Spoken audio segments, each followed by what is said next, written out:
Place à notre rubrique littéraire du vendredi. Aujourd'hui, nous parlons du vécu des chercheurs d'or du Haut-Maroni. La plupart d'entre eux venaient des Antilles et notamment de Sainte-Lucie.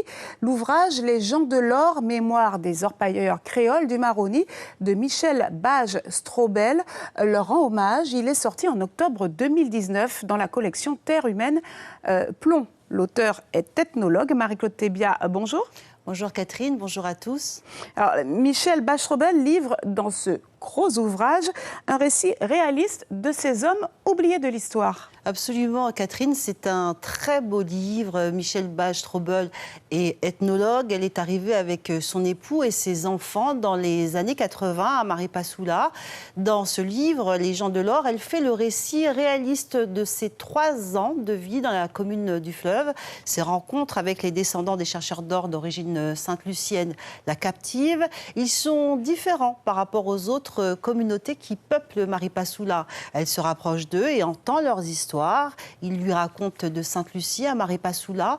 Quand ils sont partis en quête de l'Eldorado, c'est une découverte. En 1998, elle publie déjà une première version chez Ibis Rouge qui est réactualisée aujourd'hui. L'auteur raconte avec beaucoup de poésie l'histoire de ces chercheurs d'or, des hommes, des femmes, encore vivants aujourd'hui. Certains sont repartis, d'autres et leurs descendants sont encore sur le Haut-Maroni. Elle raconte 100 ans d'histoire de ces migrants caribéens qui aujourd'hui ont laissé un héritage culturel dans la commune et en Guyane. Et ce n'est pas qu'une étude ethnographique. Absolument, c'est en quelque sorte un journal de voyage, un récit qui est nourri par des contes, des histoires, des chansons. Et puis la langue créole antillaise si chantante est un langage universel à Maripasoula. Elle est omniprésente dans le livre.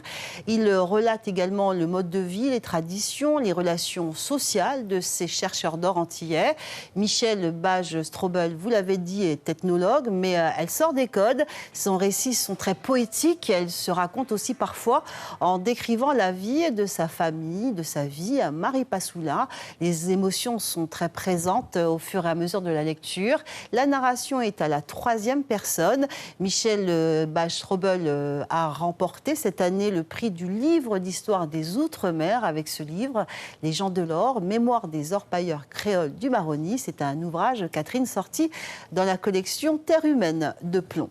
Merci Marie-Claude. Merci de m'avoir reçu. Une rubrique bien sûr demain matin avec plus de détails sur guyane-la-première.fr. Merci.